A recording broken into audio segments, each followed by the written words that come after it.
Ladies and gentlemen, this is part 2 of the Legends of the Ring convention. I'm RC, and you're about to be completely damaged. Completely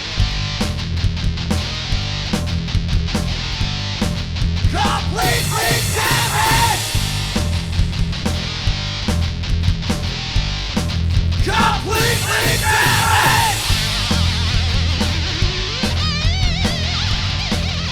Welcome back, completely damaged fans. I'm with Super Crazy. Thank you very much for your time, sir. Thank you guys, thank you very much. Now, how'd you get started in professional wrestling? Actually, my brother, he's my teacher, you know, he got a school, wrestling school in Mexico, so that's because I come to be luchador. Now, describe what's in your terms. What's the definition of a luchador? What do you mean? Like, describe luchador to fans that might not be familiar with wrestling. Is it high flying, fast paced? High fly. I like that. Now, you were a part of ECW. What were some of your favorite matches of your career there? I like Mexican death match with Tajiri. Tajiri? Yeah. Now, if people want more information about you, where can I go to find more information about you? It's gotta be my email address, booking super crazy, Yahoo. Super Crazy, thank you very much for your time, sir. Appreciate your time. Thank you.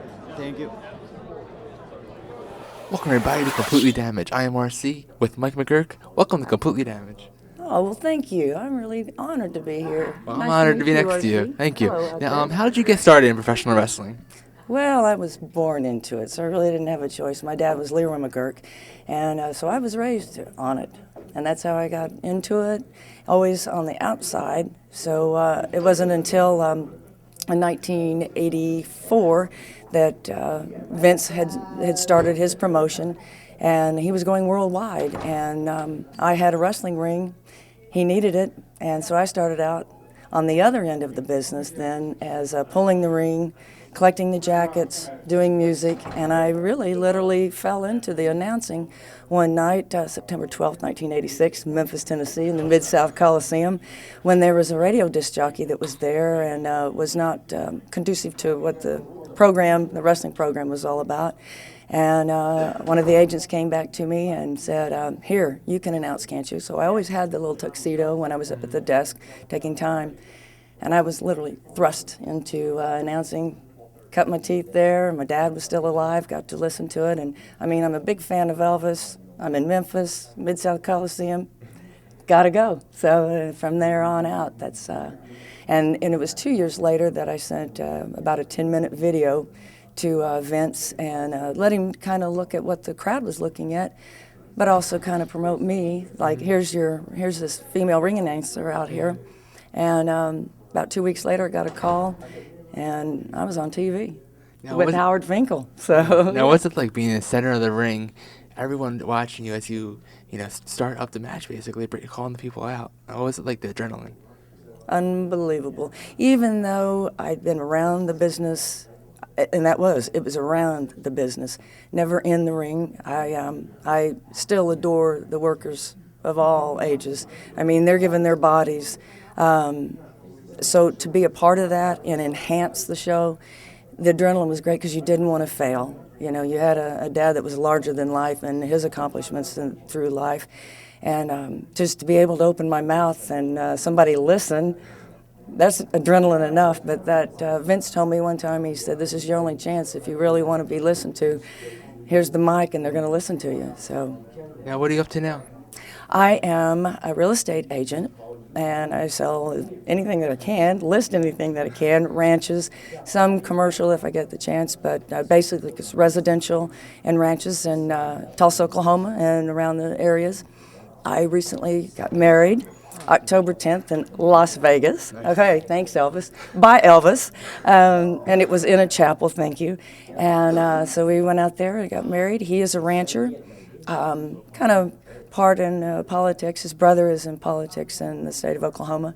So I'm back to where I lived. My dad had a cattle ranch for years that registered Hereford. So not only wrestling was a business, but his passion was cattle, and that's what we did. And so here I am married to a cattle rancher, so that's when everything and all this is away. You go back and the basics is, you're looking at a cow, having a calf, and that's money, or just sitting out in the pasture. So, yeah. But I'm not out to pasture yet. Okay. Are you still a fan of professional wrestling? And what are your thoughts today of professional wrestling compared to before? It's hard for me to equate that because I'm so passionate about the older days and me being in it. It's still wrestling. It's still basic. The basics are always going to be there.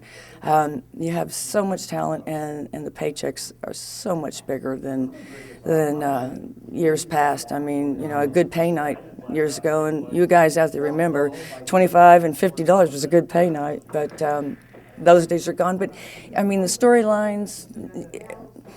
That's out of me. I'm not a critic of that. I love the business. I don't have I've always thought early on in life that I would see the people that would turn their back on it. Oh my God, that's a living, and it was my living.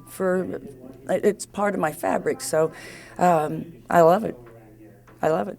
My son is still doing some kind of independent work. He was on a developmental contract for a while. Went down to Florida, and so see, here we go, third generation. Any last words for the fans out there?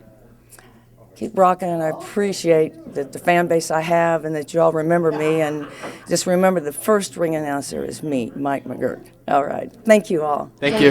Thank you very much. All right. I'm Ivan Koloff, and you're watching Completely Damaged. Welcome back, Damage fans. I'm with A-Train. Thank you for your time, sir. No problem. Good to be on the show. Now, how did you get started in professional wrestling? I got trained by Killer Kowalski, and I was actually just finished playing football. I was teaching at a school, and he came down to do an event at the arena, at the gymnasium, and I met him, and he told me, invited me to come on down, and I did. And something I always wanted to do was be a wrestler, but I never knew the correct avenues to go. And started training, and God willing, and things happened real fast, and there I am today. How do you enjoy your time in the WWE? It was great. I made some great friends, traveled the world, got to entertain the fans, and do what I love. So I have no bad things to say about that. Any favorite highlights of your career? I had a lot of great times. Working with Test was a good time. Working Taker at Mania was really enjoyable. There's so many. Really no downs, no lows.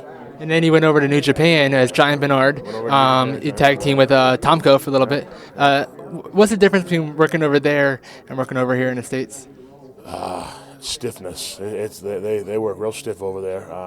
There's not as much stick time over there. It's more of a battle in the ring and not as much entertainment. But it's great over there right now.